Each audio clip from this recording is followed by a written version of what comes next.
Oh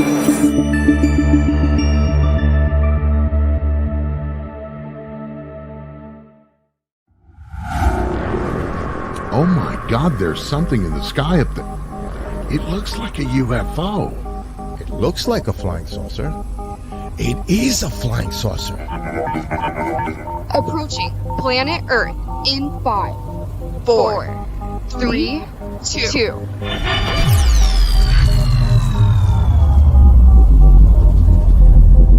There's a redhead coming out. Is she carrying a spear? Join me as I take you on an exciting adventure into the unknown. Coming to you live from her starship in Hollywood, California, here's Apolla.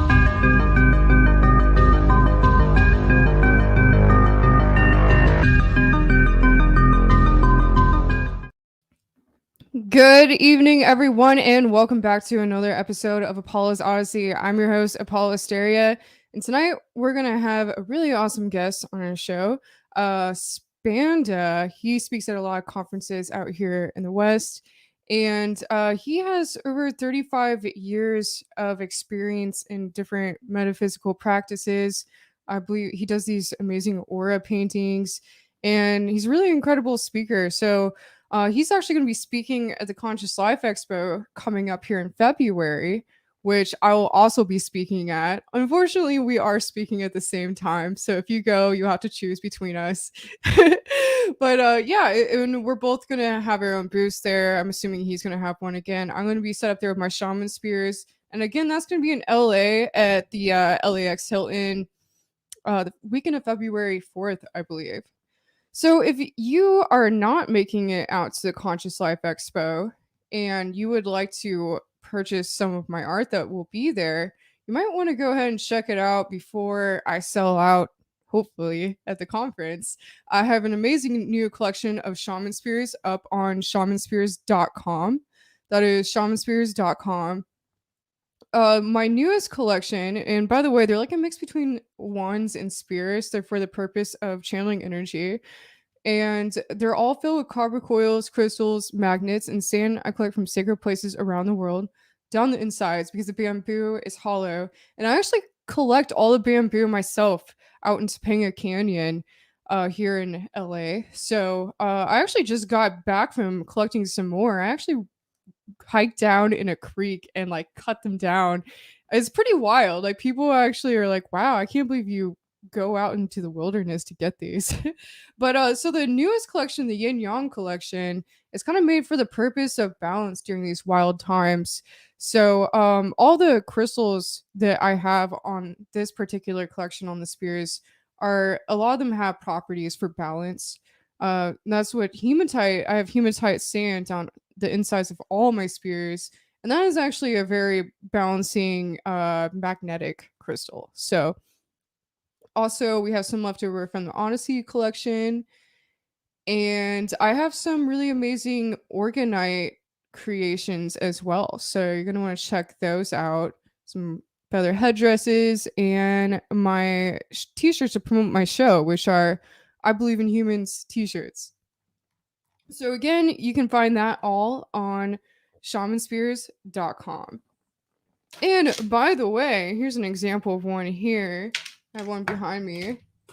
It's a dagger, orgonite dagger. But by the way, every person who gets a spear actually they get this sort of initiatory scroll that talks about what it means to have one. So these are pretty awesome, and that comes with them for free. So just letting you all know. It's good to see everyone in the chat tonight. So before I bring the guest on, bring Spanda on here, I'm going to update you all with some interesting news. I usually get into some space news at the beginning of this show, but tonight's news is kind of more about the wild things that are happening in the world. And first of all, I'm sure you've all heard about the tsunami that hit. So I want to read a little bit about this and update you all on it. Obviously, the waves are hitting here in the West Coast, and apparently a lot of surfers have been needing saved. I was actually in a business trip out of town over the weekend, and I started hearing these articles about a tsunami hitting the west coast, and I'm like, wait, what? Oh my god, what's going on here? But apparently it's just kind of crazy waves, so we'll see about that. But so getting into detail about this, 4-foot tsunami hits Tonga after explosive eruption of underwater volcano. The blast sent ash and steam more than 12 miles into the air. A tsunami triggered by the explosive eruption of the underwater Tonga volcano in the Pacific Ocean slammed the shoreline of the Pacific nation Saturday, January 15th, sending residents rushing for higher ground, according to news reports. A 4-foot tall, 1.2 meters tsunami reportedly hit Tonga's capital of Nuku'alofa. I hope I pronounced that right, which is about 40 miles south of the underwater volcano. There have been no reports of injuries because communication with the nation went down after the eruption, but a local resident said she was inside making dinner when she heard the eruption at about 7 p.m. local time. It was massive, the ground shook, our house was shaking, and it came in waves. My younger brother thought bombs were exploding nearby. Such intense blasts have the potential to produce tsunamis far from the source. In fact, a tsunami advisory was in effect for the Pacific coast and Hawaii, with officials advising people to avoid beaches and the coastline. The Tonga Meteorological Service issued tsunami warnings, which is stronger than the advisory for Fiji and Samoa. Local officials said the powerful underwater eruption had a radius of 161 miles and sent ash, steam, and gas more than 12 miles into the air, according to the National Oceanic and Atmospheric Administration. The eruption was 7 times more powerful than the most recent one of the same volcano on December 20th, 2021. That was pretty recent. So pretty interesting. I got kind of freaked out when I heard there was a tsunami hitting here. I was like, what? But I guess it's not really that big of a deal. So also the full wolf moon is tonight. That's always pretty exciting for me. I love the wolf moon. I always like to celebrate every year during the wolf moon. It's just kind of like a really awesome time.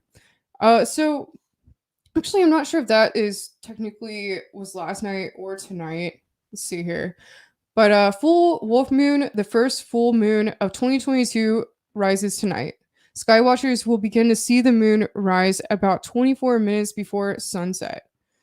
Oh, and I'm sorry, that was actually yesterday, but obviously would still be feeling the effects of it. So this was yesterday. But the first full moon of 2022 rose yesterday alongside the Martin Luther King holiday in the United States, and you can experience a dazzling view of the Earth's neighbor, weather permitting. The January full moon, also known as the full wolf moon, rose at its peak at 6:48 p.m.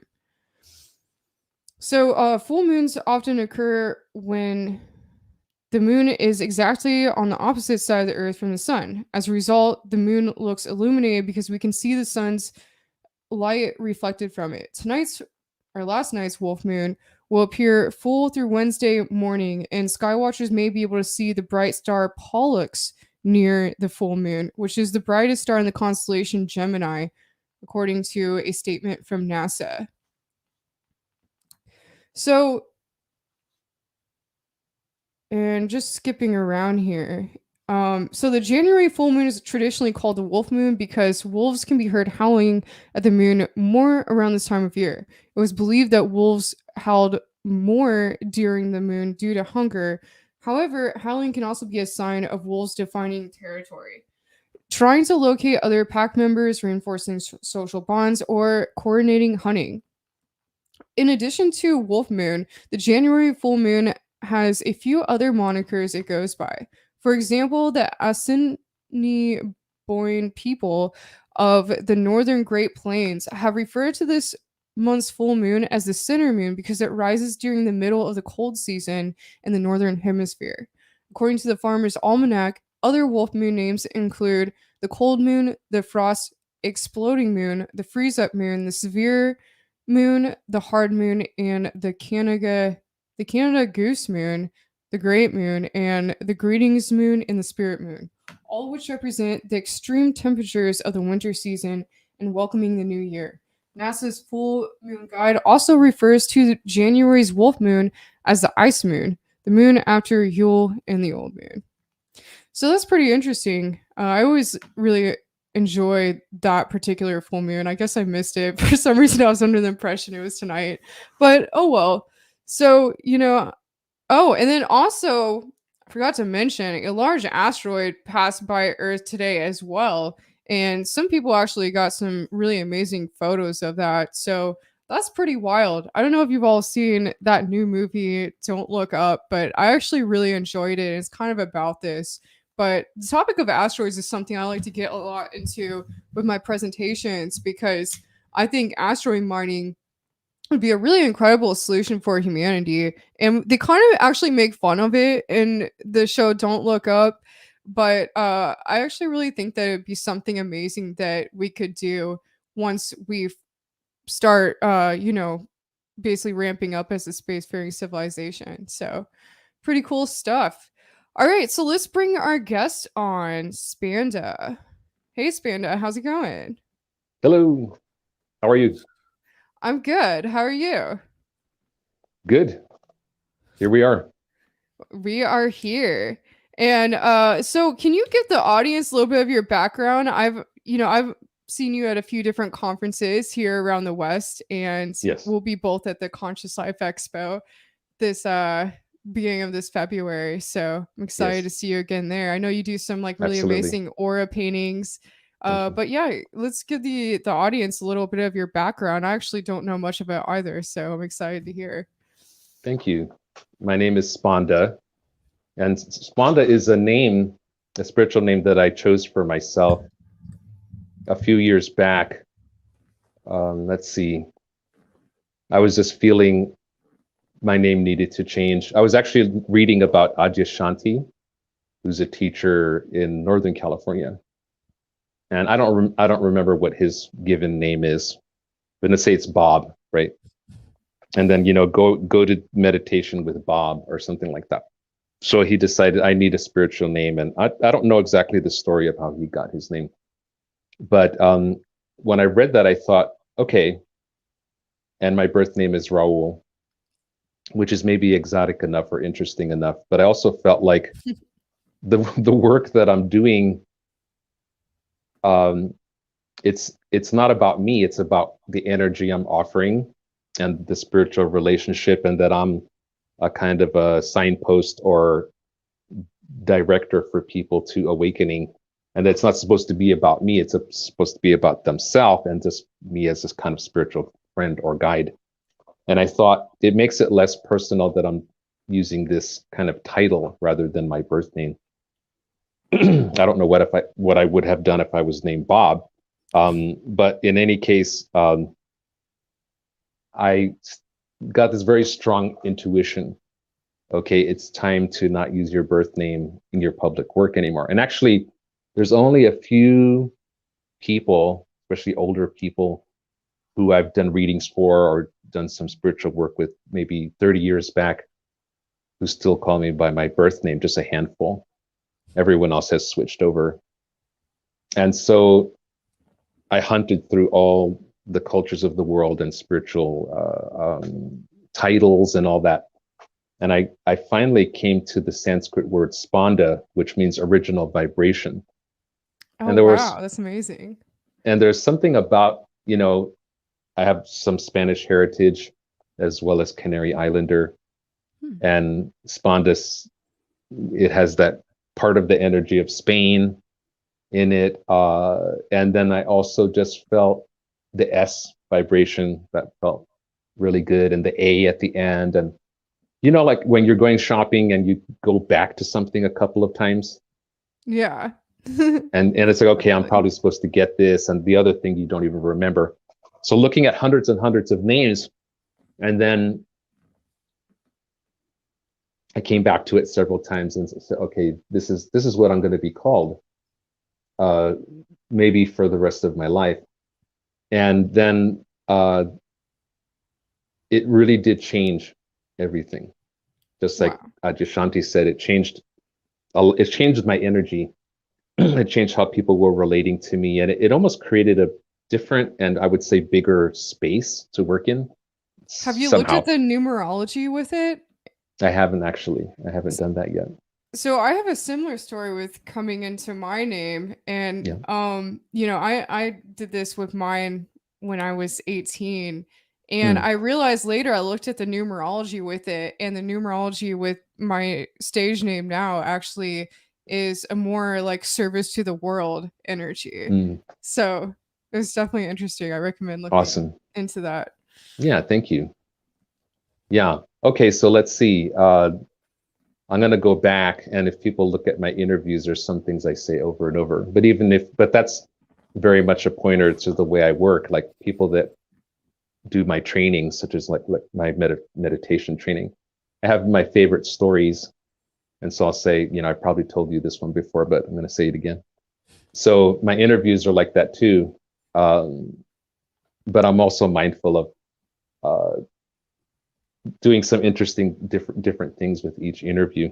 But I do want to talk for those that haven't found out about me before, a little bit about my childhood, which I think is so important, not my childhood, but our childhoods as humanity, because I really believe we're all awakened at birth. I think we won, we were victorious, and we were achieved just by being born. And we're not taught that.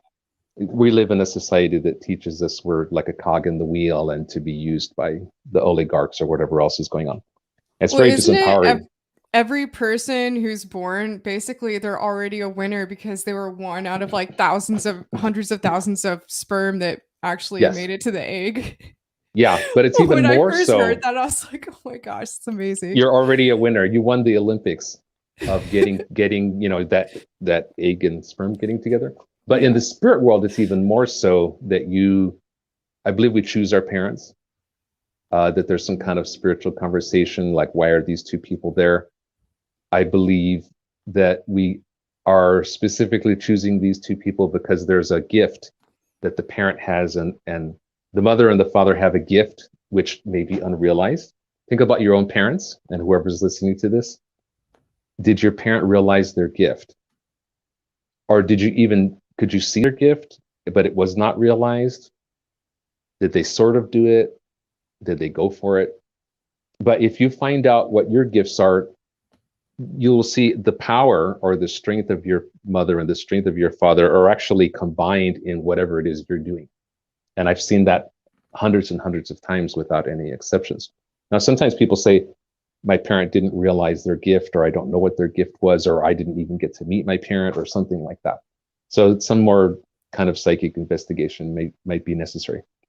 But in any case, we already won in many levels, including spiritually, by being born, and that it's all within our physical body and our subtle bodies that we just need to be awakened, because we're told about awakening, which I didn't receive as a little kid in Newark, New Jersey in 1964. My parents were Catholic and church going and good, very good people, flawed like everybody, but very good people, would help people and all kinds of things like that. But it's very different than being in China or India or another culture, maybe in Africa, maybe in an indigenous culture where there's a spiritual reality, not just going to church, but a spiritual reality. If you or I, Apolla, were born in India, I'm pretty sure around 4 years old, they'd say there's something about this one, and you can become recognized. In 1964 in Newark, New Jersey, not so much. And so, how much time each of us takes to awaken, maybe in our teens. Sometimes, for me, it was 4, because I had an experience of light that showed up in the room, and I had an awakening at 4 years old. For some people, it's 40, different situations. Mm. So I had an awakening at 4 years old, and spirits started talking to me, and I was guided and taught,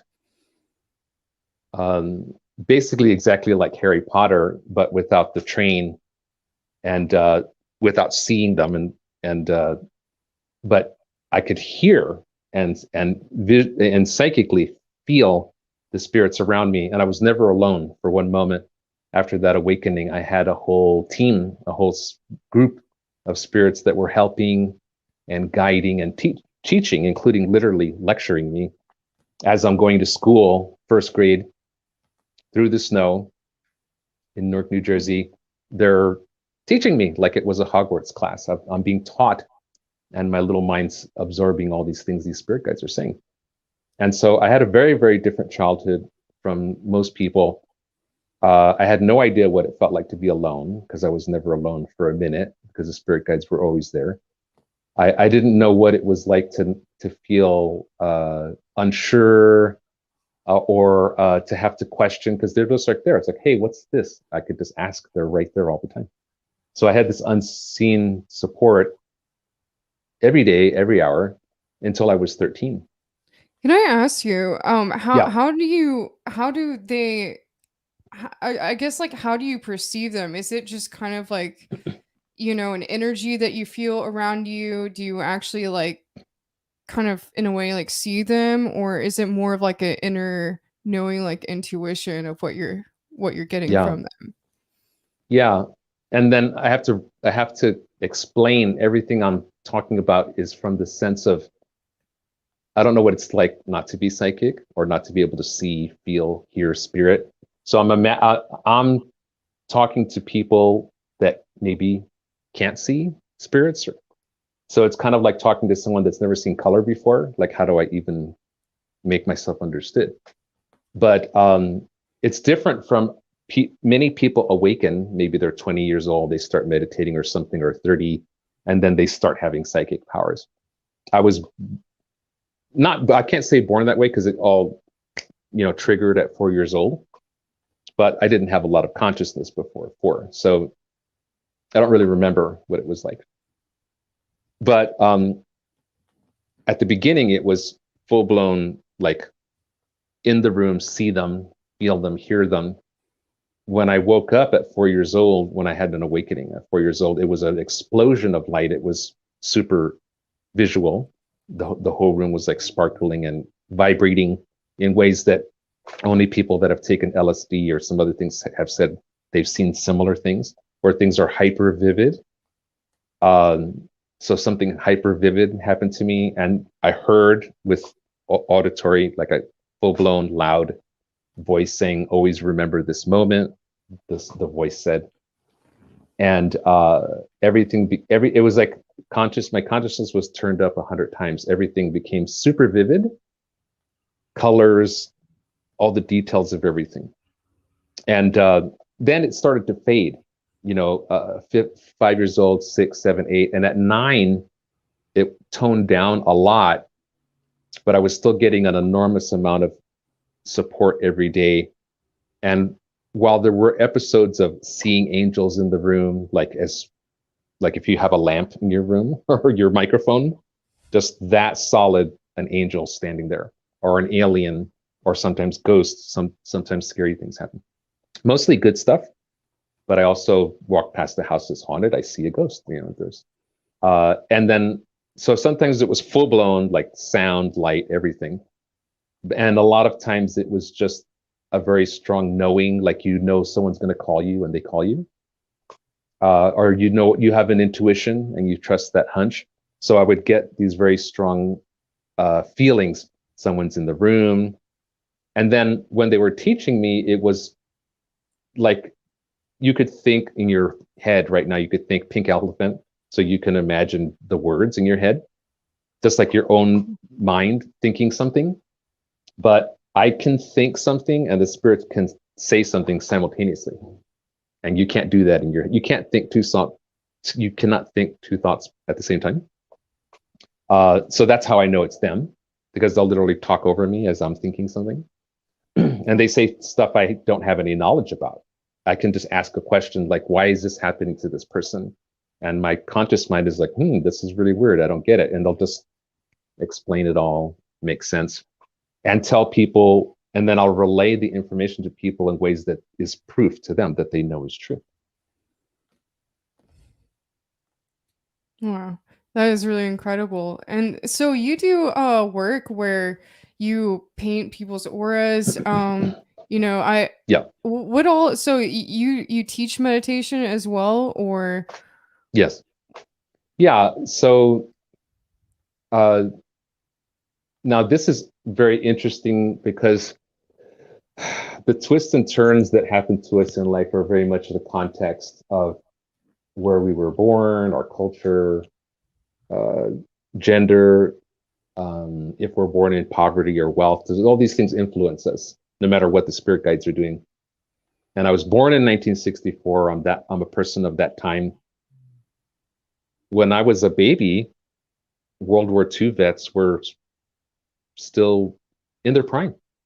You know, they were 30 something, uh, which gives it, I think, a different feeling of that time, and grew up without the mobile phone and saw television turn from black and white to color as a little kid. So it's very different than if you could just, if I were born in this time, totally different person.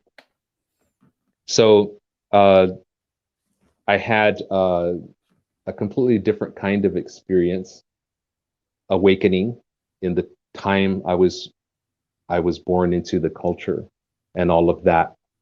And so, and being in the US, not being born in India where they would have recognized me as a child, I'm sure. And so in the 80s, and I'd love to write a book about this, I think, at some point, this was a kind of golden age of the New Age metaphysical culture, especially in Los Angeles. There yeah, were I as heard many, there was a lot of amazing conferences during that time. yes, there was as many New Age shops as there's yoga studios now. It was just, they were Wow. everywhere and of every kind. I wish I could take you in a time machine and go back and be like, look, Apolla, it was like this, because you can't imagine it if you weren't there. And we thought it was going to That's last forever, and of crazy. course it didn't. Yeah, it was really a golden age, the 80s and 90s of the metaphysics and LA and it's Southern California, at least to a larger extent. And so the new age was very about psychic, not very much about awakening yet or about enlightenment yet, but psychic powers. And so here I am, a young man in the 80s. I get out of high school in 1983. I'm psychic, and I am, thrust into this psychic world. And so I become psychic. Who are you, Spanda? I'm a psychic. Now, if I were born in the 40s and if it was, I don't know, maybe Chicago, something else would have happened. I don't know. There was paranormal stuff then too, right? Madame Blavatsky and all that other stuff, Golden Dawn, and maybe I would have done that. I don't know. Hmm. But I was psychic guy, 1980s psychic guy doing psychic readings. But as my consciousness continued to grow and grow, I shifted from the psychicness that I was doing, which was my human consciousness perceiving psychic stuff, to my higher soul, my higher self, saying things to people that were on a whole nother level. And so my psychic work took a huge leap in the late 80s. So And is this yeah. So is this kind of like do your guys kind of come to you and tell you things about people, like give you messages for people, or is this more like you tapping into something else to bring It things was a forward for combination. people? Yeah, it was Interesting. both, your spirit guide is saying this, your ancestors saying that, and then just me receiving information and energy for the person. That's interesting. Yeah. So I was asking earlier, like how this comes to you, because for me, I get like kind of like a inner knowing with a lot of Hmm. things, and I don't know if that's what exactly that is, like if that's like a spirit guide coming through or what exactly that is. But for me, it's like I always get this kind of like inner knowing that'll come like when like I feel like I need to tell someone something, or different Yeah. answers come through. Well, uh, it's really about practice. So, if you play tennis thousands and thousands of times, you're going to experience tennis in a different way than somebody that just does it on a Saturday for a lark. And so, or dance or anything, right? When you become a master of something. And so, even though I was a psychic little boy, I took psychic development classes because I wanted to learn with other people and see how things were different with everybody. And so I did hundreds and hundreds of readings, which is different than just being psychic at a party. When I switched to being professional in 1987, you're creating a session for people, and it's different than just the organic thing that was happening with a friend or something before. And you begin to experience your own language of symbols. And so when you practice, you could even do that with a friend. Like, I've got a message for you. They give you a message. And when you practice, just like if you were playing tennis, you gain new muscles. People say when they work out, like this, a muscle is sore that they didn't even know existed. So you get to there's like psychic muscles. And when you do hundreds of sessions, including just doing practice sessions, maybe with someone guiding, maybe some mentor or something, you get your own language of symbols. So I know somebody that you could not lie to this person. Her knee would tingle like this is false. The other knee would tingle, this is true. I know people that see colors. They hear the deceased, which I don't, but many other people do that. I've gotten that before. Yeah, so then as you practice, you will get your own specific languages, which is the language of symbols, colors, signs, feelings that are just for you. And I have not met two people that are the same. You have your own way. Yeah. When you said earlier that in India, someone would recognize a kid at a young age, like these things in them, what exactly do you mean by that? Like, in their culture, do they look for this and then send them to some sort like masters for training, or what exactly? Yeah, even today, now mind you, the world is changing. Just to give you one quick example, the forest dwelling saints or the monks, I'm talking about, they're wearing a loincloth, they're in the forest and they're meditating, they're away from society. Well, the forest is being cut down. That sometimes they can't find a place to get away. The forest that was there in the 60s is gone. So that's how much they're changing. So I'm talking about traditional India that's vanishing. And that's happening all over the world. I met a sword master from China, and he said, even amongst his temple, there are very few people that want to do the level of work to become a sword master. So we have to rescue these things before they disappear. And of course, there's new, younger people like yourself, and you have something to bring. There's always new things to bring forward, but I think we also should honor and save these ancient traditions as well. But yes, in India, you would be recognized because they have a much more spiritual reality. It's not like spirits over here and science is over there. Spirit's real. It's part of their everyday life. They go to temple. They have experiences. And a lot of people don't know this, but India went through a huge spiritual renaissance right around the 20th century. I'm talking the 30s, 40s, 1950s, 60s.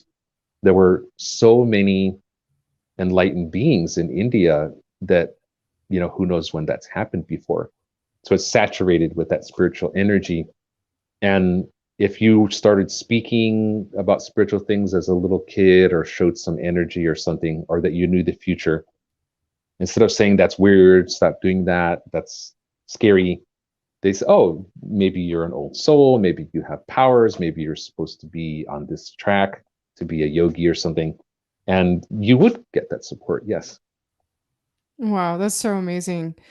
Something else I wanted to bring up earlier was, I feel that a lot of kids are born with a lot of abilities, and over time they kind of start suppressing them, or like it's like the programs in the world kind of start making them block certain things out. Like maybe they'll say something like, like about like a dead relative that's talking to them, or like, something they're seeing, and they tell someone about it, and then they're like, oh no, that's not right, and then they block it out. And I Hmm. definitely I had an experience like that. My uncle is a quantum touch and energy healer, and my whole life he always taught me things.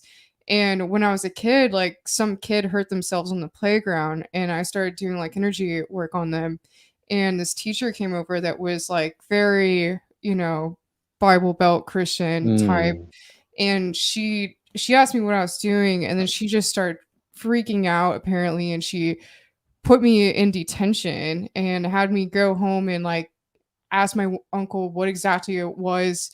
I had to like come back and bring this paper of like what it was that I had been doing, and I actually completely blocked it out, and I stopped doing this work, and I completely blocked it out for years. Wow. And they told me later, when I started doing like energy classes out here, and I was like, oh my gosh, I completely forgot about that. Like it was Wow. almost hard for to remember it, and it was in second grade.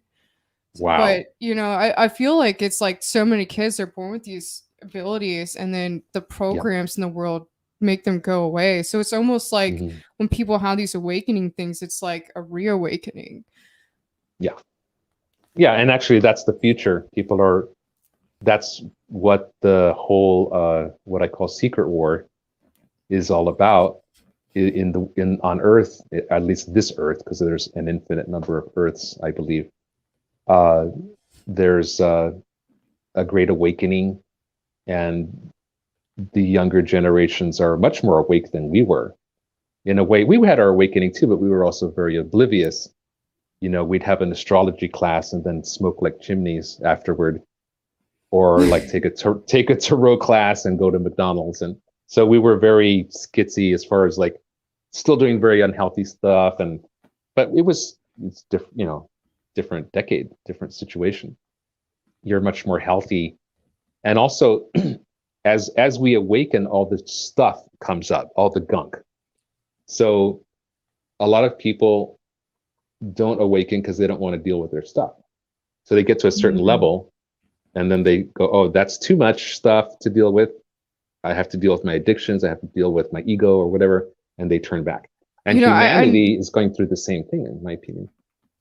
definitely. I noticed that it's like the being a spiritual person, there's like a responsibility that comes with it. It's like once you start, realizing things with, karma and, Yeah. just how you're affecting other people. And, it's like a lot of people don't want to like accepting that means accepting the responsibility for your actions. And I definitely noticed that with some people. But, and what you're saying about this happening in the world right now, there's like this like sort of ego death process with like the individual awakening, but I feel like that's definitely happening right now. Just all the agendas that have been taking place has kind of been forcing people to start going through this that haven't really gone through it. It's interesting to see it. Yeah. In my opinion, what's happening in the world right now is identical to an individual human awakening, including the crises that happens when we realize the petty part of our personality, or that we have to realize our fear or our anger. We have to deal with our stuff. So awakening means awakening to the light and the dark. And so we awaken and realize, oh, I've actually been really selfish, or I've been very egotistical, or I hurt people, and I have good qualities too. And I have amazing, as we all are as humans, amazing, actually miraculous potential. And so we're a little more comfortable looking at our stuff, our negative stuff. But if I tell people, do you know you're miraculous? Do you know you have a huge potential? Do you know you can help the world?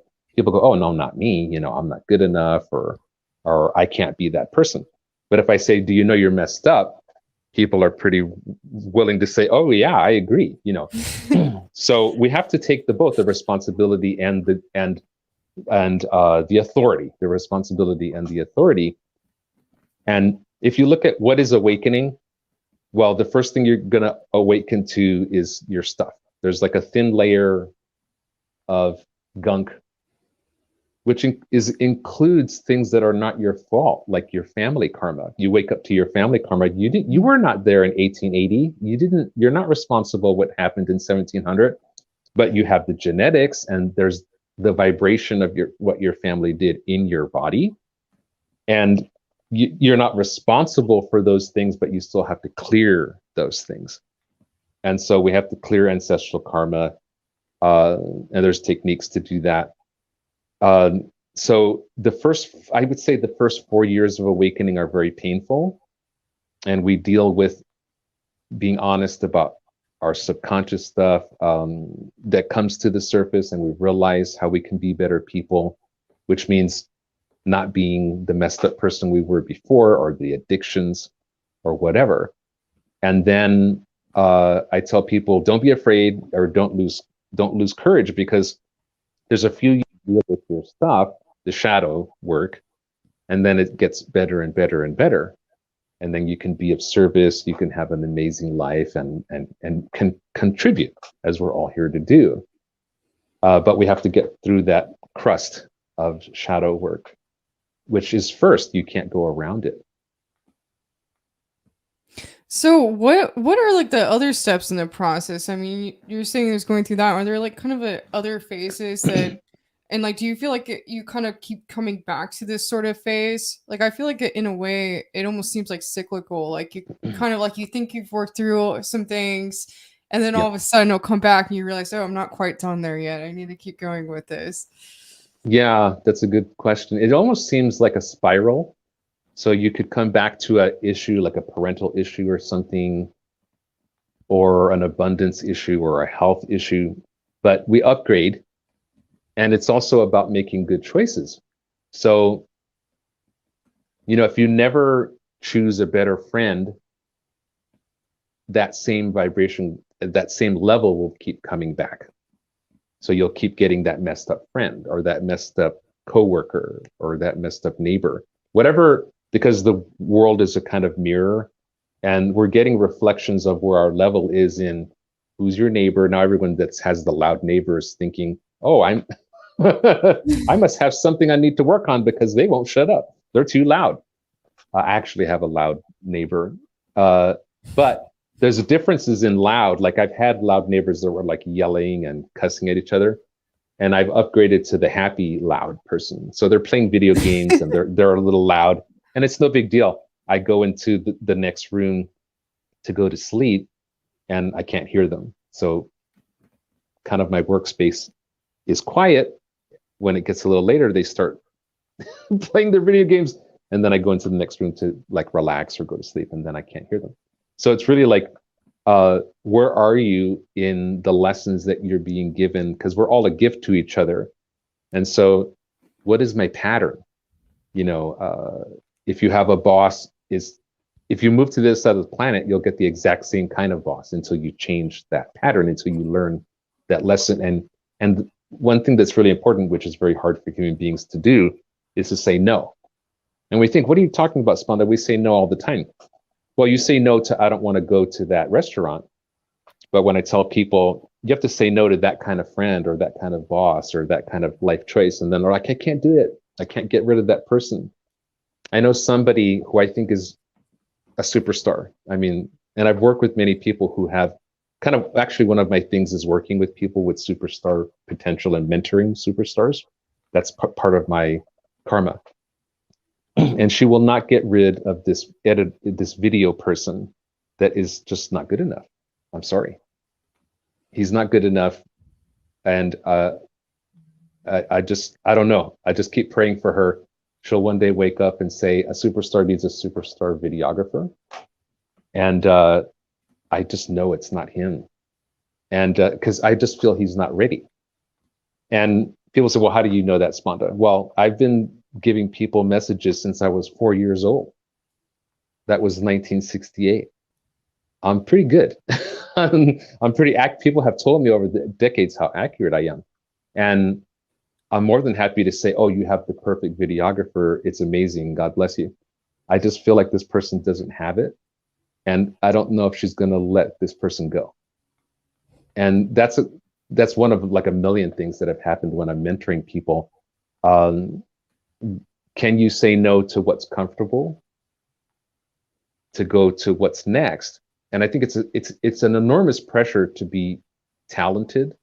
It's an enormous pressure to be that person that has that special something.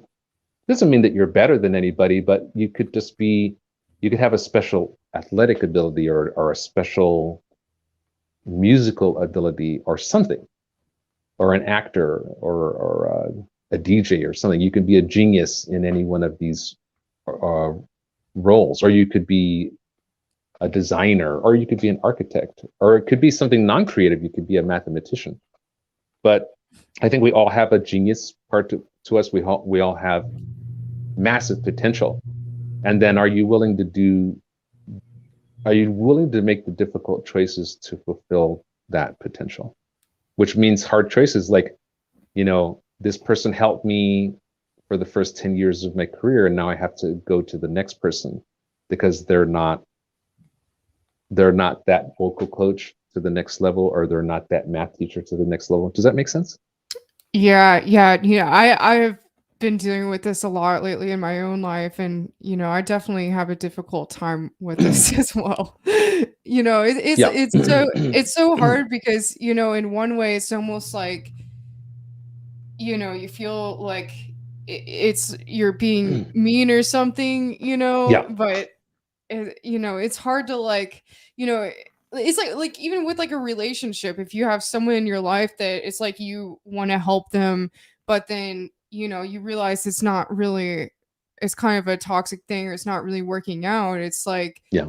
letting go of that person. It's like how it's hard to Yeah. do that, because it's like if they need you around, and then it almost feels like it's something that's not karmically good in a way. But I mean, how would Yeah. you explain like a situation like that? There's this movie called Coda, and I think it's, what is that? Trying to think of what it's the words are. It's about having deaf parents, but I can't remember what CODA. Somebody knows about having deaf parents, they can say what that is. So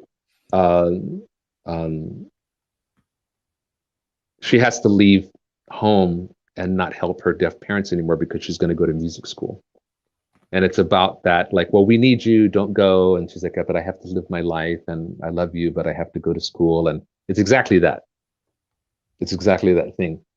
Letting go, it doesn't mean you don't love the person anymore. It just means you need to move on. And so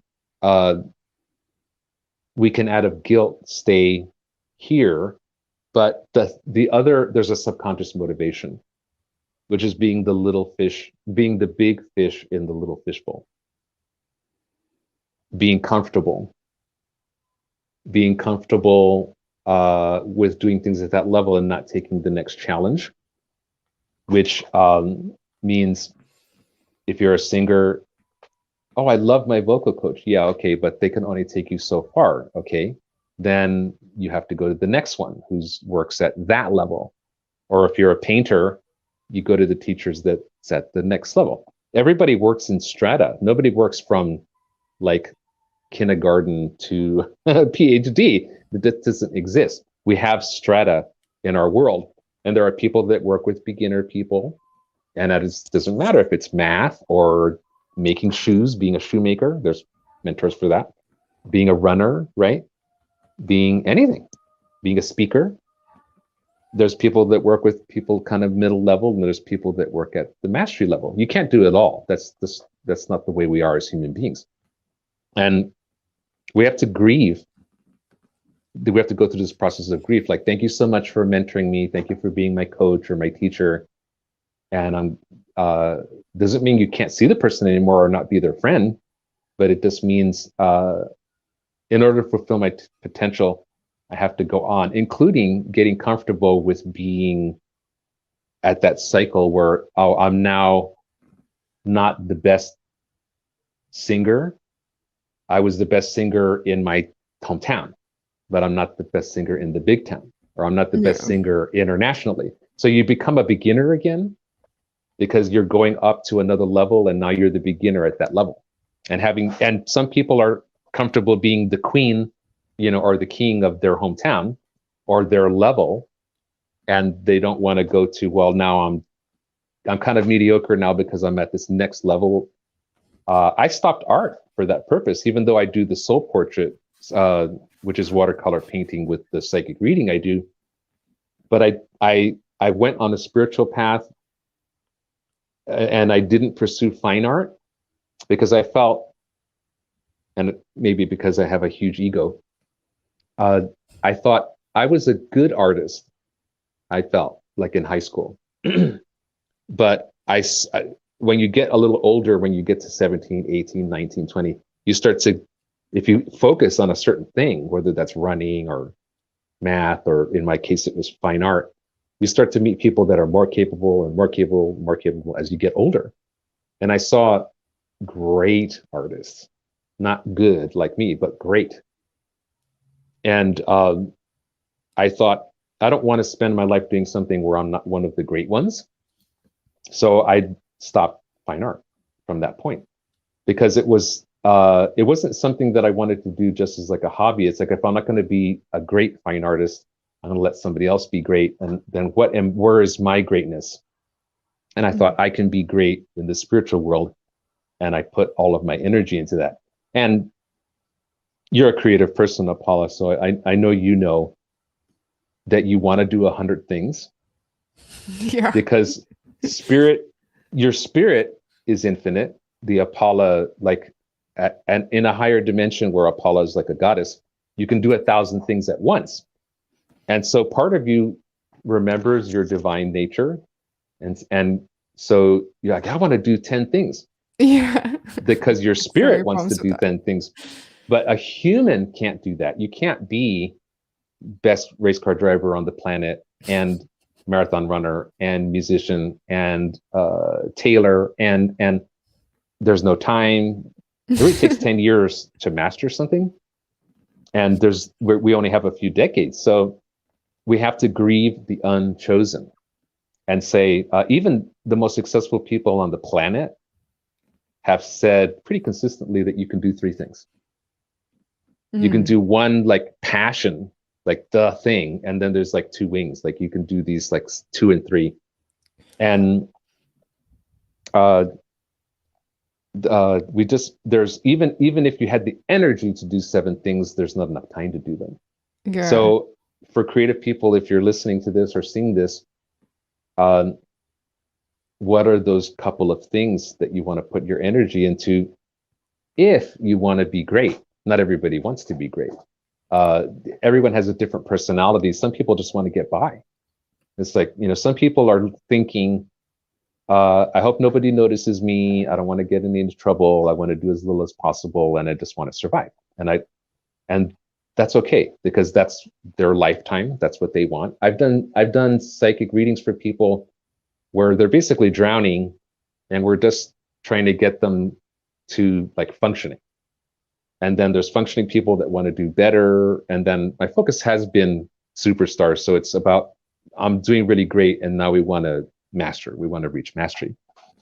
The one's not better than the other. If you don't feel like, talking to the audience, if you don't feel like you are wanting to do something great, don't, because it's very hard and you have to put a lot of energy into it.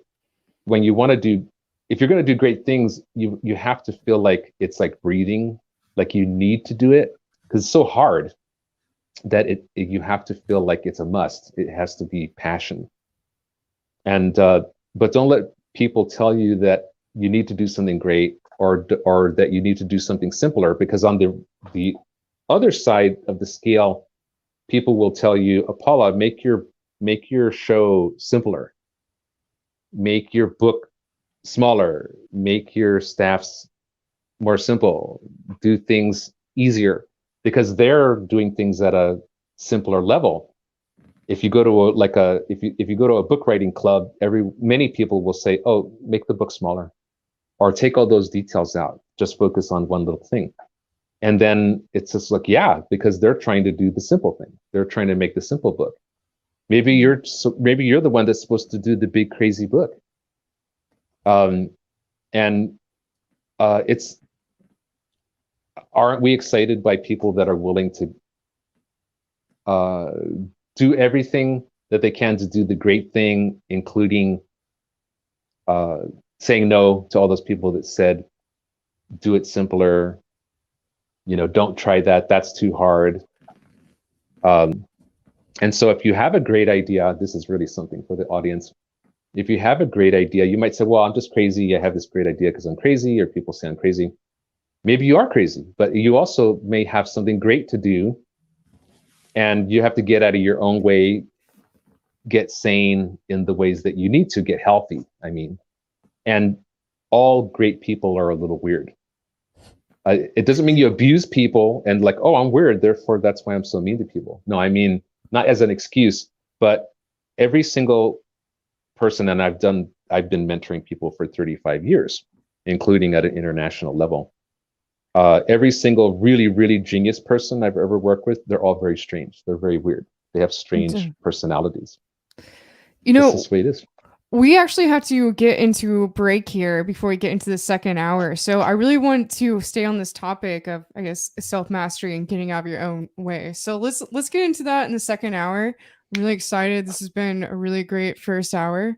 So thanks so much for being here with us, Spanda.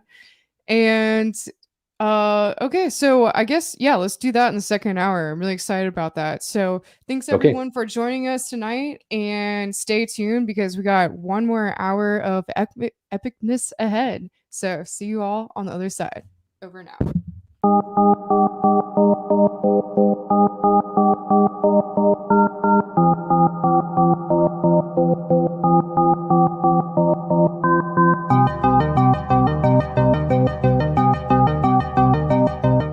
Hey members, the new KGRA-DB app is now available on iOS and Android devices. Gain on-demand access to any KGRA-DB programming. Download any show directly to your mobile device to listen or watch on the go. Go to the App Store and search KGRA-DB. I don't want to talk about it.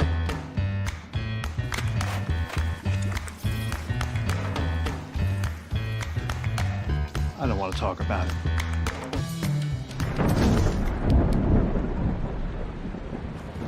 Families don't have to talk about everything, but they should talk about how to plan for an emergency.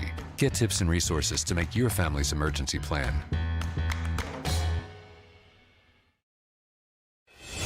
Welcome to the new KGRA digital broadcasting website, thekgradb.com.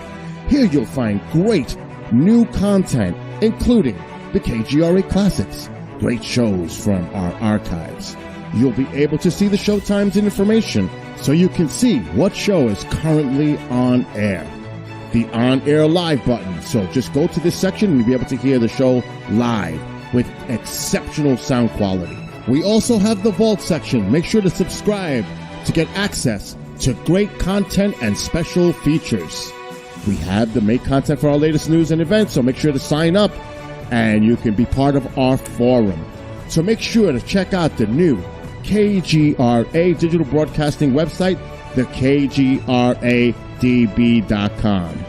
We look forward to seeing you there, and we hope that you enjoy the new website.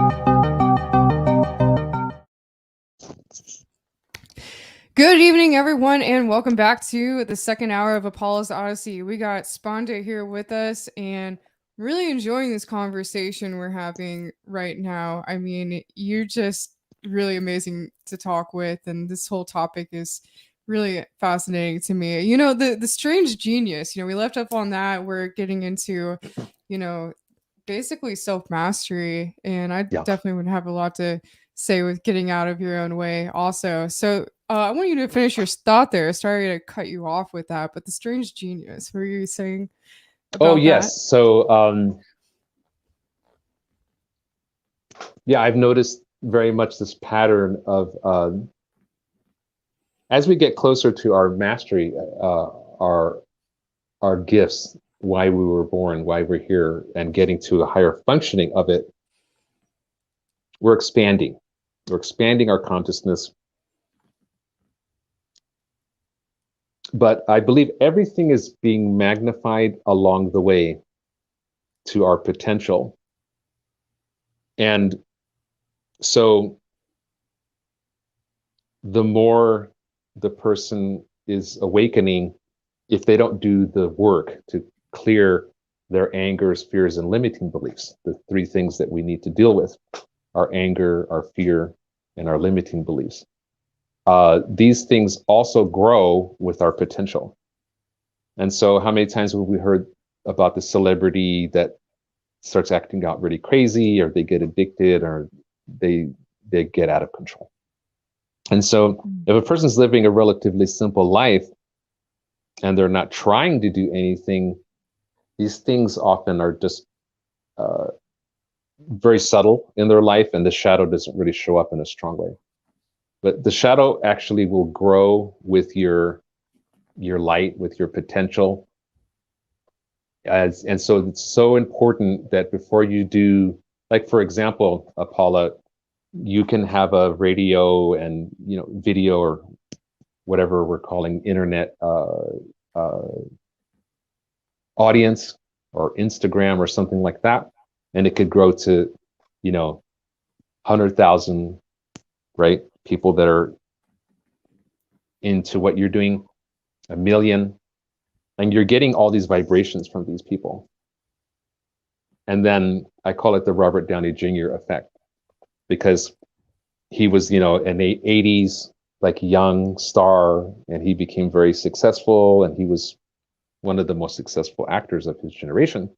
And then it all blew up, and he became addicted, and all kinds of problems happened. And so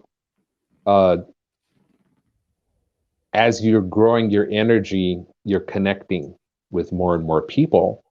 And we're not taught how to connect. Thousands of years ago, or even hundreds of years ago, who was interacting with thousands of people? Maybe a king, a queen, maybe a general. There's some maybe some spiritual leader. The average person, they were not interacting with 10,000 people. And so you are actually receiving the vibration of those 10,000 people, those 50,000 people. And then those people are projecting onto you. They want you to win, or they want to win vicariously through you. Some people are jealous of you. There's all these vibrations. And so then it gets really crazy. The energy gets really crazy. It happens with spiritual groups too. They don't clean up their stuff. All of a sudden, a perfectly nice spiritual group turns into a cult. There's all kinds of problems, and then they get their own Netflix documentary. So don't go there. Don't do that. So deal with your stuff before you get to high performance, because if you are trying to do the high performance and you already have the audience and you're already functioning at this certain level, and then you try to deal with it, it's a lot harder. So if you have any intention of doing anything with your life, then, and I think we all have dreams and goals and everything, deal with your stuff now. What are your fears? Where's your ego? So I say it in this 3 ways. Anger, which is about the past. You can't be angry about something that didn't happen yet. So I talk about the arrow of time. So anger's your energy being wasted in the past. Limiting beliefs, where your energy is going into what might have been, or I'd rather be doing something else. And so all your energy is just, it's like knocking a glass of water over. You're not going to drink very much. It's all draining away through limiting beliefs of I'm not good enough, or, whatever it is. And then fear, which is a vibration in the future, where you're spilling all of this, you're wasting your energy into the future, but it's not being used, it's being dumped there. So it's like trashing your energy in the past through anger. Your energy is being trashed in the present moment through limiting beliefs and the things that people say that are limiting. And then the energy is being trashed into the future, not being used, but wasted through fear. And so anger, limiting beliefs, fear, to put it in what I call the arrow of time. because people say, where do I start? Okay, I know I have ego, or I'm afraid of success, or whatever. There's 1,000 things that it could be. And how do I start cleaning up my shadow? So to make it more simple for people, and it's not just about past, present, and future, but that's really, really important to start with. What is your anger? What is your limiting beliefs? What is your fear? And if I was saying, for you particularly, Apolla, if we were talking about this like in the form of a session, we would talk about which one of these is your main thing, because no one on the planet has equal amount of fear and anger and limiting beliefs. So I ask people, which is the main one? And some people are not sure. And so I have to kind of work with them and guide them in, what are your life experiences? Where were the traumas? And then they say, oh yeah, okay, I do have some fear, but my main thing is anger, or I have a lot of negative self-talk, so it's really, limiting beliefs, something like that. So it's really good to know which one is the main one to tackle, because there's usually one that's much bigger than the other two of those three. And then understanding, as you're fulfilling your potential, what we need to deal with is actually more basic, which seems like it would be the reverse. Like as you advance in your life path, it would seem like, well, the things I'm dealing with are more complex, but it's actually the reverse. The more you're reaching mastery, the more basic the situation is. Like, deal with what food you're eating. How are you sleeping?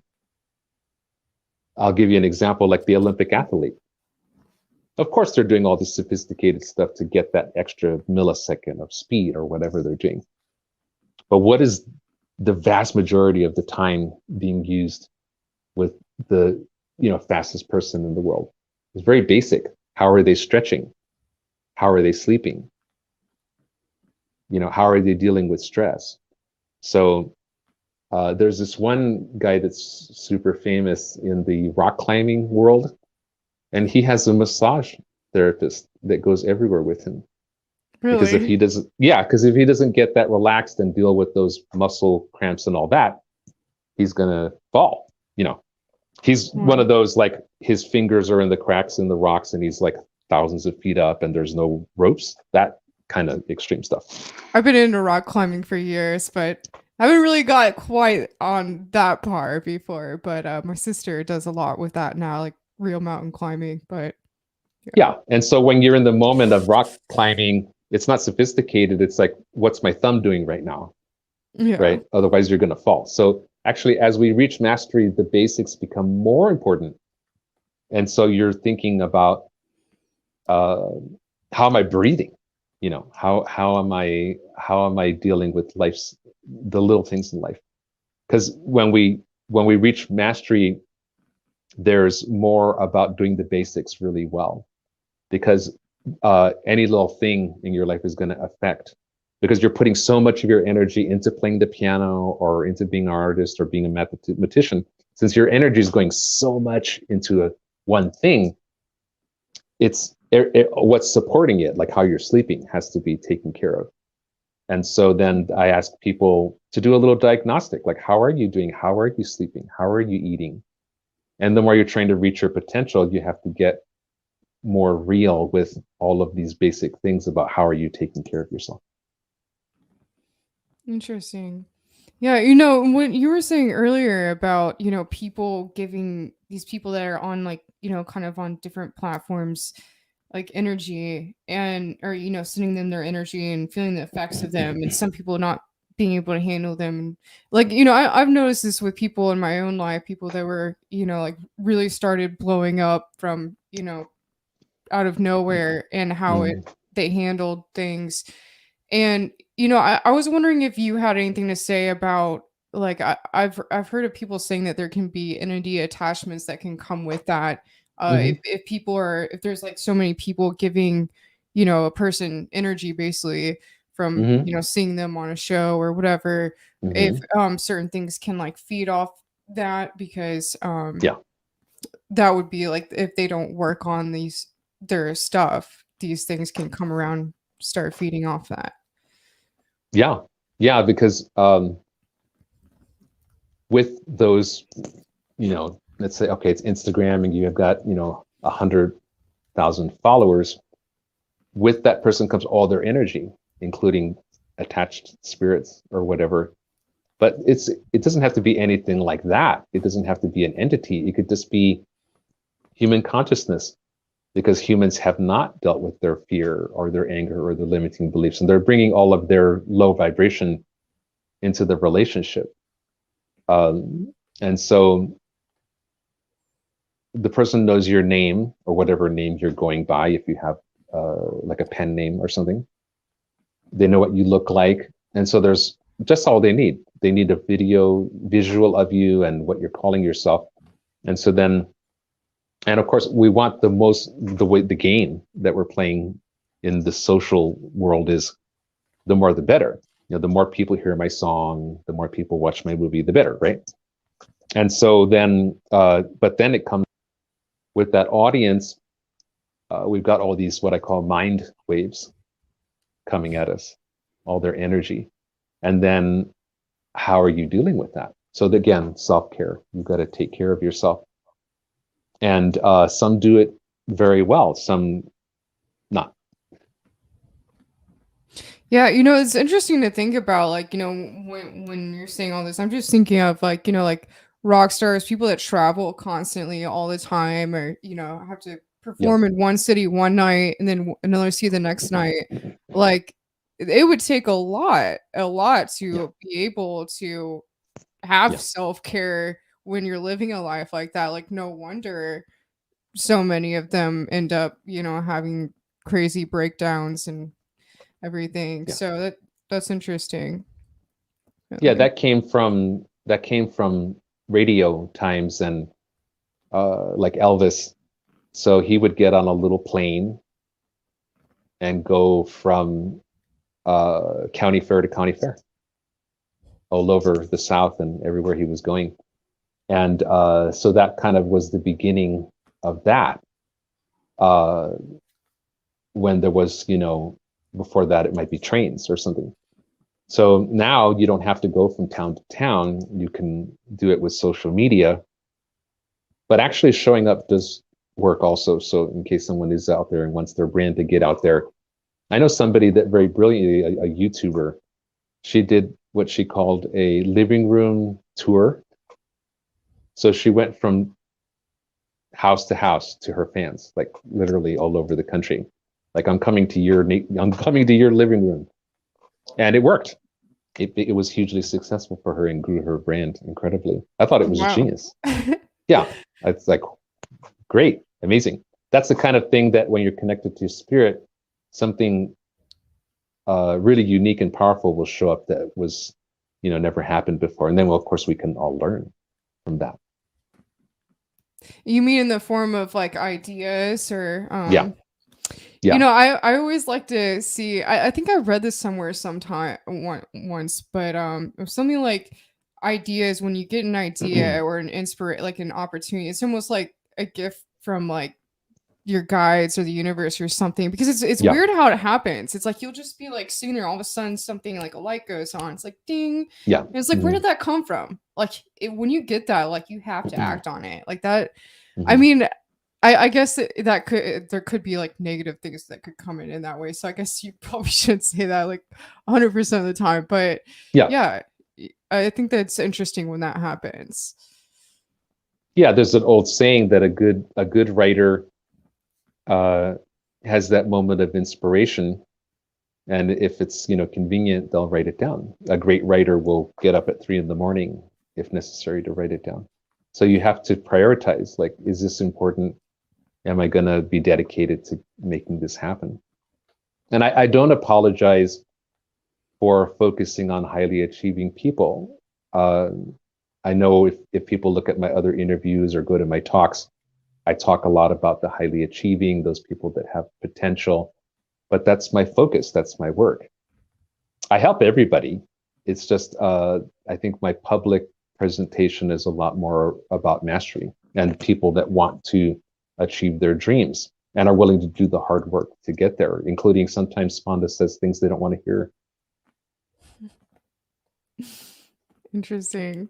Yeah, and these kind of people, like, really, they are important because they're examples, or Yeah. basically, like, in a way, like icons, or I don't Yep. know, archetypes, really, Yep. that like people are watching and learning from. They're learning from their journey and what Yep. they're seeing from them. And I mean, would you say like it's almost like an archetypal thing, and like some of these people, like you can see like these different archetypes playing out, I feel like. Yeah, I think in archetypes myself, and my readings have that energy. I talk about archetypes a lot, actually. And it has to do with number, energy, or color, vibration, chakra, and then just kind of a spiritual psychological archetype. And so, because we think in symbols, that's how we organize our brains. Not so much like animals that kind of their language is more like pictures. Because we have our own iconic pictures, which are letters, and we form them. And the more sophisticated languages like Japanese, which are much more complex. For example, you have to memorize about 2,000 letters to even just be at a very beginner level in Japanese. Or characters, they're not really letters. They're actually almost like phrases, the different little icons of their language. So the more complex the language, the more complex the thinking, actually. And so we actually need a more sophisticated language as we wake up. English is, I think, run its course, and we need something more multidimensional. I've heard a lot about there being like, a possibility of moving towards a one world currency and a one world language. And I know that that's like this new world order conspiracy thing, but I actually feel that one world language would be really amazing. And so is that kind of what you're getting at? Like the language should evolve? That's a good question, because Russian is so different from Japanese and from English, and Hawaiian is so different. So I don't think we'll get to, well, we already have a official language. Like, for example, all pilots speak English because we need to talk to each other, and they need to talk to air traffic control. So English is simple. It's pretty primitive. It's simple. It's easy to write with its few letters, and we already have a kind of international language. But I think as our consciousness grows, higher consciousness language will form. And I think what I'm seeing as a trend is languages will disappear, and there'll be not hundreds of languages, but maybe a dozen or something, if I could give a prediction. I read somewhere one time that every people who know different languages actually like dream differently according to the language that they know. It like somehow affects their consciousness where they dream in a different way. I thought that was really fascinating. So it was like, obviously that proves that, your language really does affect so much. I think that's really interesting, especially how like languages evolved over time from like, like Sumerian cuneiform up to what it is now. But do you think people will start awakening more to telepathic abilities in the future? Yeah, that's coming.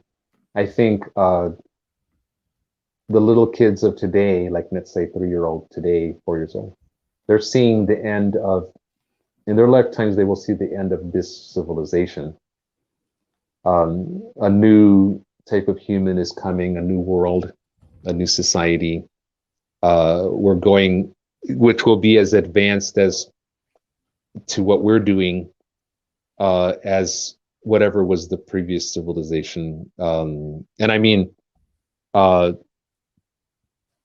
the prehistoric civilization, not before, not the civilization before, that was before the Ice Age, where, just to be clear, India is the youngest culture of the previous civilization, Wow. where we say it's the oldest of our civilization, but it's not part of our civilization at all. It's a remnant of before the flood and before all of that. And they had their war with Atlantis and et cetera, and everything happened. And they talk about like nuclear war and Yeah. aliens and all sorts of amazing things. So Yeah. the Kali Yeah. Yuga or the precession of the equinoxes, I find that all really fascinating. Yeah. And then I believe that there's, as if you put two mirrors together and saw infinite reflections, there's infinite reflections of parallel worlds. And so when people say Earth, I say, well, which Earth? You know, ours, the next one over, 100 over? What are you talking about? Or people say, what happened to Jesus? Did he die on the cross? Did he and Mary Magdalene go to France? How could they both have happened? Well, they're different Earths. So that's how there's many, many branches. And as we go up in consciousness, things are not linear. And there's a lot of multidimensional stuff going on. I want to know what your thoughts are on the human consciousness shift. I know you got a little into it there, and the whole Mayan prophecy of the world, kind of reawakening happening in the world, and us moving into the age of Aquarius and shifting into these newer energies. What are your thoughts on all of that and what's happening right now? Do you think there'll be like major changes in the coming years? Oh yeah, it's just getting started. So 1987 was very important. There was some alignment of planets in 1987. And then, of course, 2012, which was prophesied, and the Mayan calendar, right? So, but it wasn't just 2012. As I understand it now, it was kind of an opening of and a closing of a door between 2012 and 2024. And so we're in 2022, so it's starting to close. And the time that opening and closing was a time of maximum fluidity, so that more possibilities could happen and we could do more healing and shifting. And so it's very important that we do all of the healing and growing that we can do between now and 2024 when things start to solidify again. And they won't just snap shut. For example, there was a period of time between 1987 and 2012. So 2024 is not just a deadline, but it's an important shift in things getting more solid again, rather than this fluid time. And collective consciousness will go into whatever is the next reality. And the reason things are so crazy right now, and we've had the secret war going on, is because when you open things up, what happens first? The subconscious. And what's the first layer? Shadow stuff.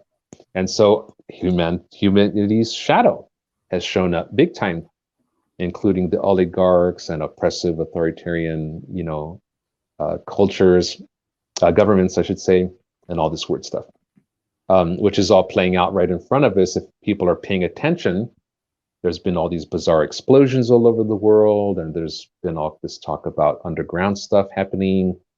Many strange things have happened, which that would be another 2 hours. We can't get into all that. People that have been arrested and people that have had to resign, and on and on and on. But it's all it's scary, sure, to some people. It's certainly stressful, and we're going through a kind of a time of recession. It's very difficult. Many people are suffering, and I really feel for them. And this is a time to really wake up and put your crown on, put your authority on. Don't be a cog in the wheel. If you're willing just to be a cog in the wheel, the next few years are not going to be good for that person, because people are deciding the future for people that are being obedient and trusting of authorities, and the authorities don't care. The authorities are working with negative entities that consider humans food. And so it's a choice to awaken to your power and not be at the mercy of what the bank is going to do, what your corporation is going to do, or the government and the banks and the media are not going to take care of you. People want to be taken care of, but they're in an abusive relationship with these authoritarians. And it's time for us to wake up and to our own mastery and take responsibility for your own financial freedom, take responsibility for your own health and where you want to live. And now you could work online. You could live anywhere. You could live in the forest. You could live on an island. You could live anywhere. You could live on a boat. And as long as you have Wi-Fi. So I think a lot of people are going to be creating new lifestyles and new freedoms. And it's up to us, especially my generation that was part of the who were awakening before 2012, to help and to guide as much as possible. You know, I keep getting messages about it not being like that. This is not the time to be on the sidelines. This is the time to be in the game, playing the game. And Yes. it's really interesting. I got this vision, like there was probably the most powerful vision I've ever had. Actually in the year 2012, I believe it was. It might have been late 2011, or early 2013, but somewhere around that time. And it was like, and this is before I knew like officially that there was a human consciousness shift, but I always had a feeling about it, and I always felt like it was something that was going to be important for me. And there was what came to me was, it was like God or the universe or whatever you call it was talking to me, like kind of, but more in like a telepathic way. And it was showing me how all these souls like were moving to a certain part of the universe, and there was like this veil at one part. And as they were moving through, some of them went through the veil and they changed and they kept moving on. And some of them, when they got to the veil, they fell away. And I asked it, will I be one of the ones to change and go on? And it told me, if you choose. And, you know, it's interesting because then I started hearing, you know, these things from these different cultures about, you know, this happening with this shift, and like some people not being able to make it, some people will. And what do you think's gonna happen there? Like, what does that mean? Are we just gonna wake up in another world? Like, what exactly do you feel is your understanding of all of this? Yeah, I mean, we're already in a different world. So think about how different it is just in a couple of years. You know, Australia is basically a prison state now. It's scary, you know, like how shocking and how strange is that? Yeah. And they, again, we can't go into all of that. So we're already shifting every day. But the important thing for empowerment to understand is if you wake up, you're like a million people. So what I mean by that is it's not a 1-for-1 vote. It's not like our Earth and one person, one vote. Your soul age and your fulfillment of your potential is giving you 100 votes, 1,000 votes, 10,000 votes. So the disempowered, those people that say, you know, CNN, tell me what to believe, they have no power. Their ability to affect reality is extremely limited. And all they can really do is make their reality more unpleasant because of inertia. Their negative thinking is tending toward more negative, whereas positive thinking is going to create an inertia to more positive. So that it doesn't matter that there's hundreds of millions of people that are saying, you know, please make me a slave and please abuse me as much as possible, which is what a lot of mass consciousness is. And then people say, okay, we'll do that to you. But their vote is 1,000th or 10,000th of your vote. When you realize I'm free, I'm a free being, I am a spark that is part of God, I have power, I have authority, you completely change. And I'll use this analogy. I was dreaming that I was being chased by wolves, and I was terrified. And then I remembered I was dreaming, and I stopped running. And then the wolves just all kind of ran around me, kind of happily like dogs, and everything was fine. So the difference is, I'm dreaming, this is a nightmare, I'm awakened, and I what are you awakening to? You're awakening to that you're part of God, that you're one with God, or you can say goddess or whatever words are work for you. In India, they say mother. They say divine mother. So it's just cultural. So if you awaken, just like Neo, you can stop the bullets.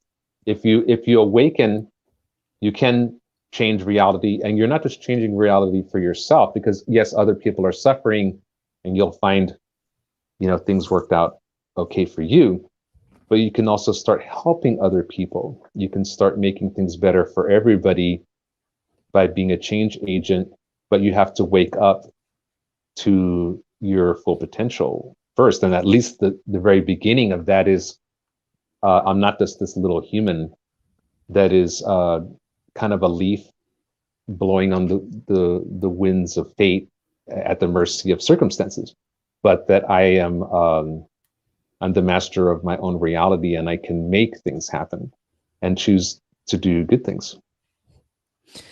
Would you say that these sort of powers that be types that you mentioned earlier are they scared of these people who have this potential that are not on their side, basically, so to say? Well, because separation is illusion, very few of them even believe that there's God, or higher power, or that there's people that are psychic, or people that have potential or mastery or anything.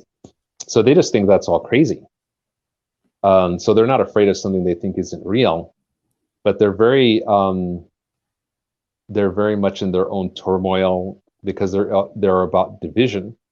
The entities that are influencing them, because people are generally pretty good, it's negative entities in other dimensions that are influencing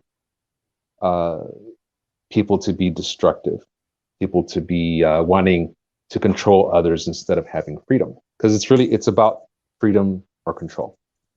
And the people that are about control, they're not just doing that by themselves, they're being influenced by negative entities that do not have the best interests of the earth in their thinking. Interesting. So do you think in the kind of a reverse effect, there may be some people that are influenced by more positive entities on this planet right now that are these major change agents as well? Yeah, the important difference though is we are the hands of the goddess or of God. So in the negative, these people are like puppets. They're puppets to negative entities. But on the good side, on the side that's about freedom, we're not forced. So we're not puppets. Now, there are avatars, which in a kind of modern way I could call a designer spirit, where they're made by God, goddess, to go down and do stuff. They still have free will, but they were designed to come down and do something, not based on karma or past lives or family. But the vast majority of people have much more free will, and we're just like, imagine it's more like having a coach. Let's say you're running a marathon and you have a coach, and so they're not forcing you. It's more just like, well, if you run this way, it's going to be a little better for you. So it seems like it's this very quiet voice. It's like, am I getting any spiritual guidance? Am I alone? I'm not sure. But also, again, to repeat something I said earlier, we have to practice. We have to flex those muscles and make those muscles stronger. And people will say, well, Spanda, how do I practice being more intuitive or hearing spirit guides or something? And it's just like, how do you get better at communication? You have to listen, you have to communicate, you have to speak, you have to listen, speak, listen, speak. So speak to your spirit guides, speak to your ancestors, and then take time listening. Do you guys have anything to tell me? Do you have any advice? And so as you speak and listen to your spirit guides and ancestors, you get stronger and stronger. And I have been told by my spirit guides very loudly, do this, don't do that, go here today, like very loud. And so you could get, a miraculous level of support, but not instantly. It's just like a muscle. You don't go to the gym and start picking up 300 pounds. You're going to hurt yourself. So you don't start with, I'm going to just do everything my spirit guides say right now. Well, how do you even know who's you're hearing? You could be hearing negative entities or something. You got to choose the highest, focus on the highest, because that's what's going to attract the highest spirit guides, highest values, right? And then over time, it gets louder and more clear. And then you'll feel supported. And it's not like, I don't think a person can ever be a pianist at the Mozart level necessarily. He was born to be that way, and he was that way at 6. And maybe people won't get to my psychic level because I was the same kind of savant as a child, just a different way. But you can be 10 times more connected to your spirit guides than now, and have certainty about what's the right way and also what's the wrong way. Oh, something's telling me don't go to that party. And then it turns out that it was a disaster to go there. So sometimes it's not what to do, but what not to do. Yeah. Wow. It's really amazing having this conversation with you. I'm really enjoying this tonight. We have about, I think, 25 minutes or so left of tonight's show. So where would you like to take this from here? I know the topic of tonight's show was going interdimensional. So yeah.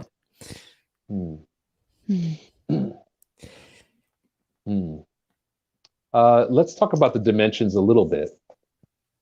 So we're going, now the dimensions, I have to qualify this. How are we splitting this pie? We're talking about dimensions. What do you mean by dimensions? And are there 10 dimensions or 20, or whose paradigm are we going by? So I go with 9 dimensions.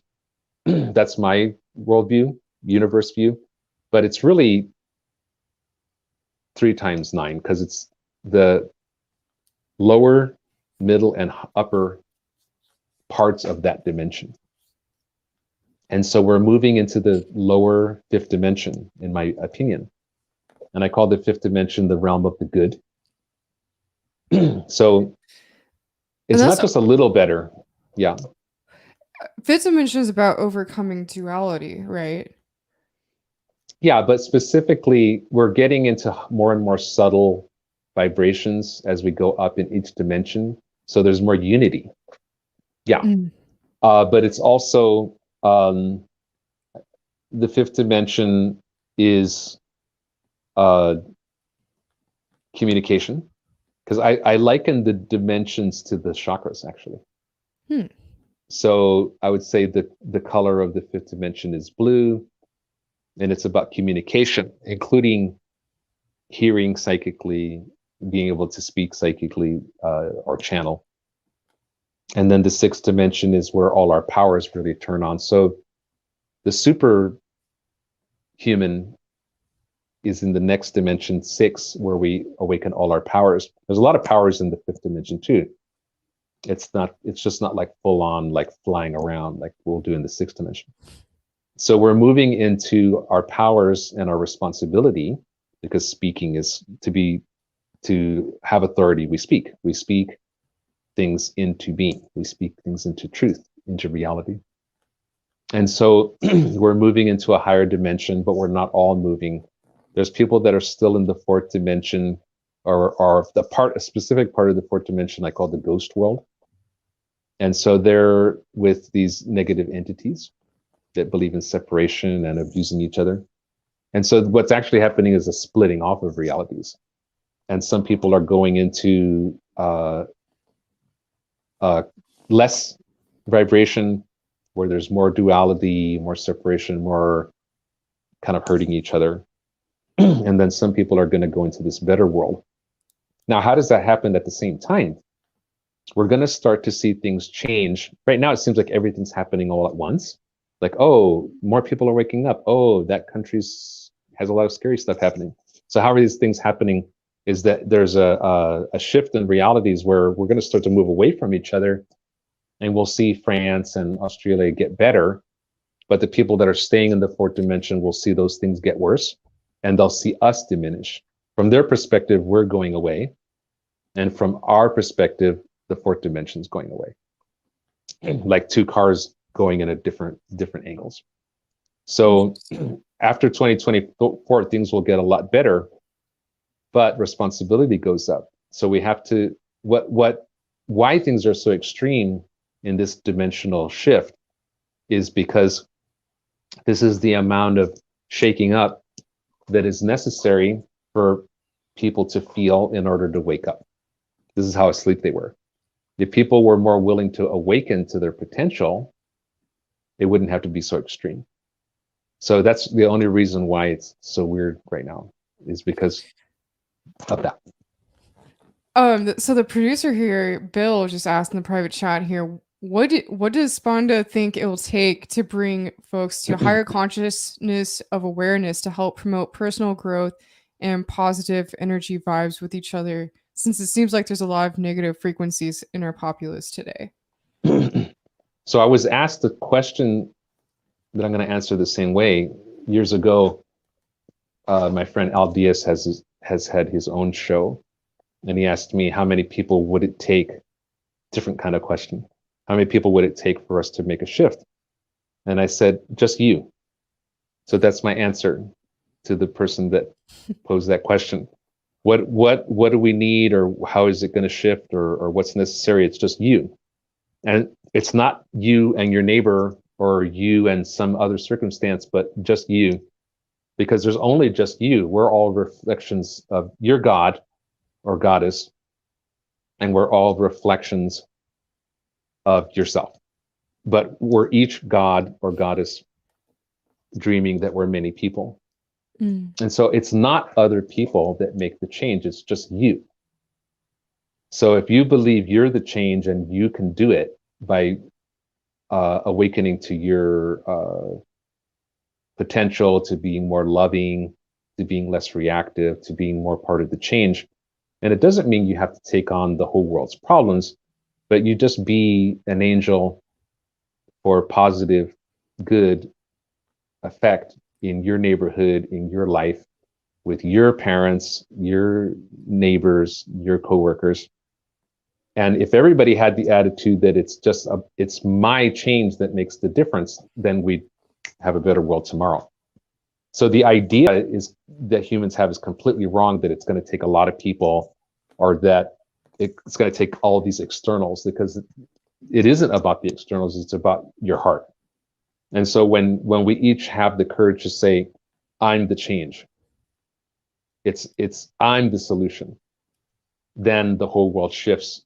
And then, yes, it is that collectively we all say I'm the solution, but it has to work from a different place, not just a kind of a trick or a word play, but actually, even if no one else helps, I'm going to still change things myself. Even if no one else helps, even if it was up to me, I'm going to make the change. That's the actual angel attitude.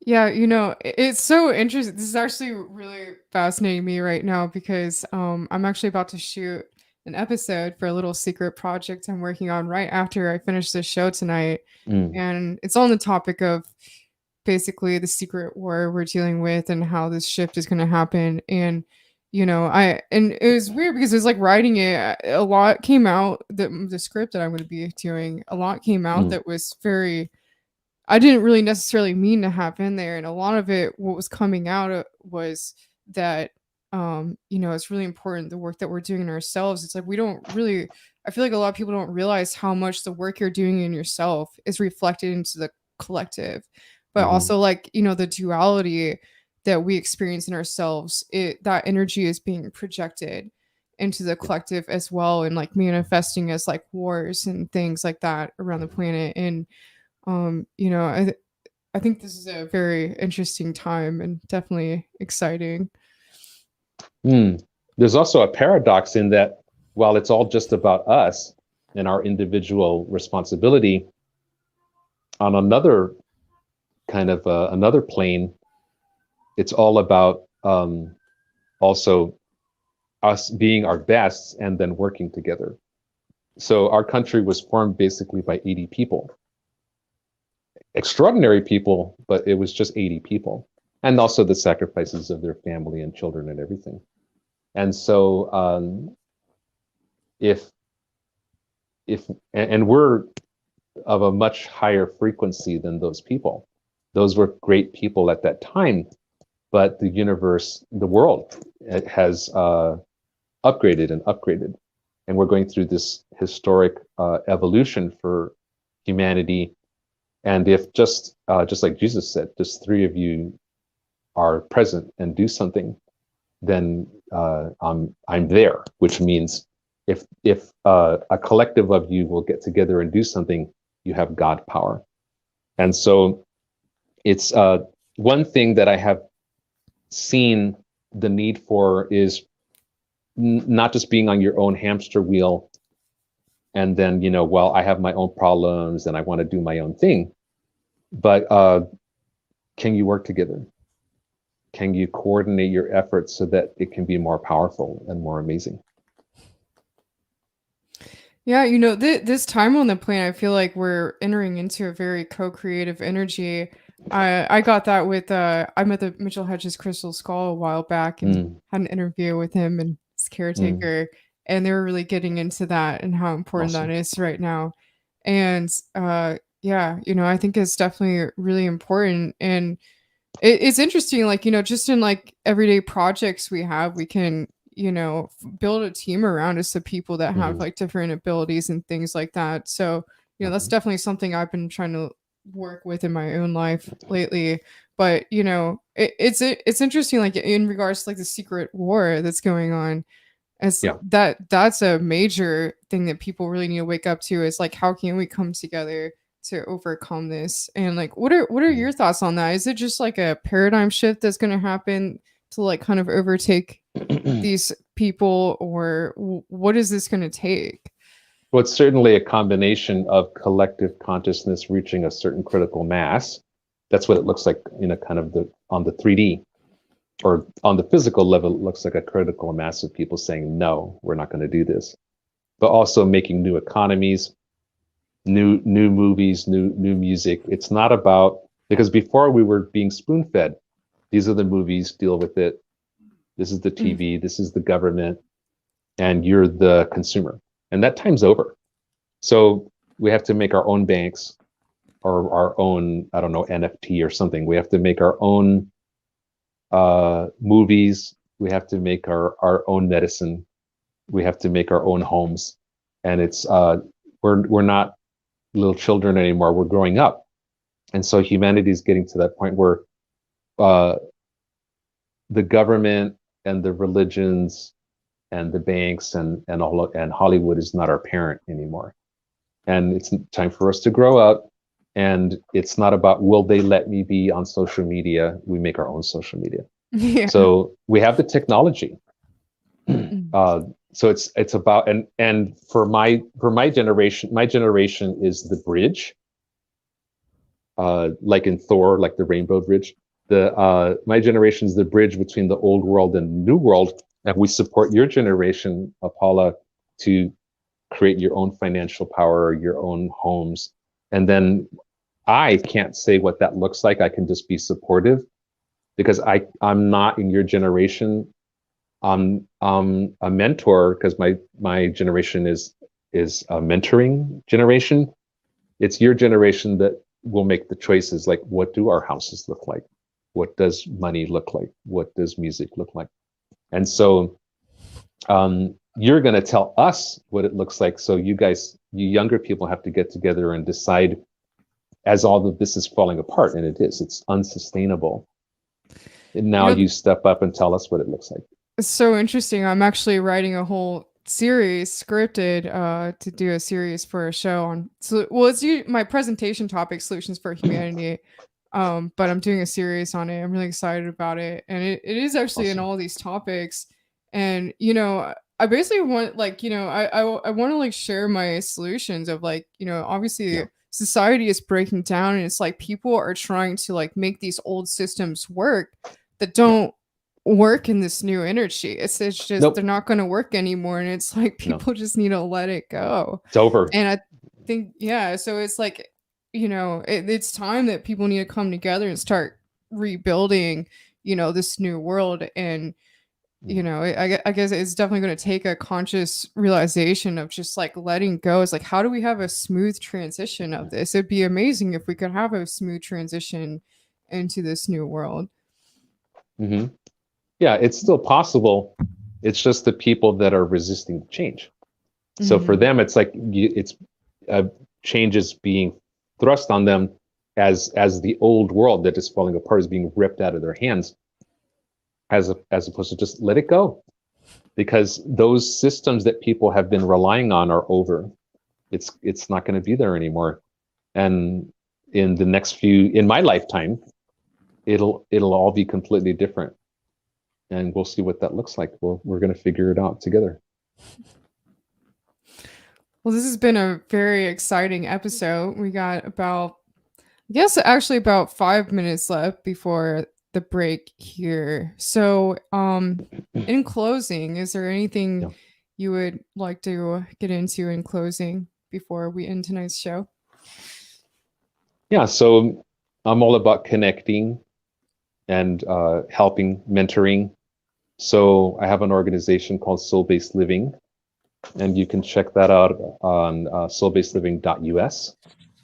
And the two main things we do as a community are meditation mastery and an energy healing system that my spirit guides gave me, which is called Supreme Bright Light. So Supreme Bright Light is about creating a network of light throughout the world and a new healing technique for humanity. And that's the community part, I would say. And then the inner personal part is meditation mastery. So you can quiet your mind and get to the center of yourself where all your full potential is. And there's a lot of other metaphysical, philosophical things that are part of my community and part of the philosophy that I teach, including classes on classical Buddhism and many other things. So it's kind of I would call it an angel university. And I invite people to look at my website. There you're looking at some of my community. There's Amanda our Darling. mutual friend right here. Yes, she's part of our community. Just above her, I think you would see Lily Safarian. That's the head of the organization right now. She's a senior person. And then as you scroll down, there's some of the rest of the community. There's new people signing on all the time. And so people work with me monthly to train in meditation mastery and energy healing and to awaken and to do it as a community. And so how do you do these classes? Like, is it kind of a one-on-one thing, or do you have people meet together in a group, or? Yeah, it's in our times, 1,000 years ago, you finish farming and then you come to the temple.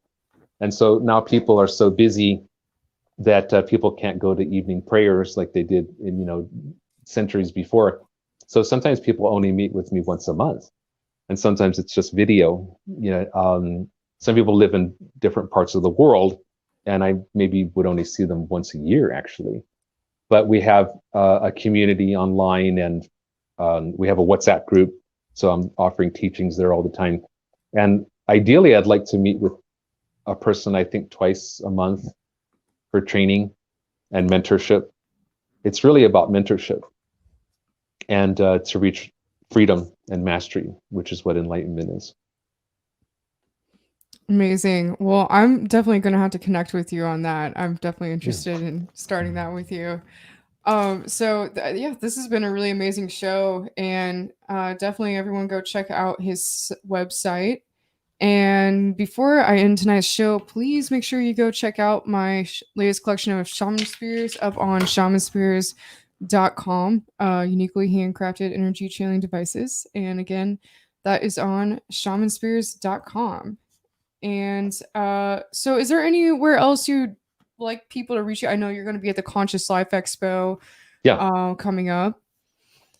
And we're speaking at the same time, I believe. Yes. So after the show, I'm going to be doing psychic readings in LA. We're still looking for who's going to host at their home. And I'll be doing a day of readings in LA as a follow-up to my workshop and my appearance at the expo. So you can contact me. There's a contact page on the website, soulbasedliving.us, and that would be the best way to keep in touch and go forward from there. Awesome. Well, thanks so much for coming on tonight, Spanda. I really Thank you so enjoyed much. this conversation. Yeah, it was really incredible. I'll definitely would love to have you on again at some point if you're ever interested. Thank you, Apolla. In a different topic. All right, everyone. Thanks for joining on tonight's show. And until next time on Apolla's Odyssey, over and out. Blessings.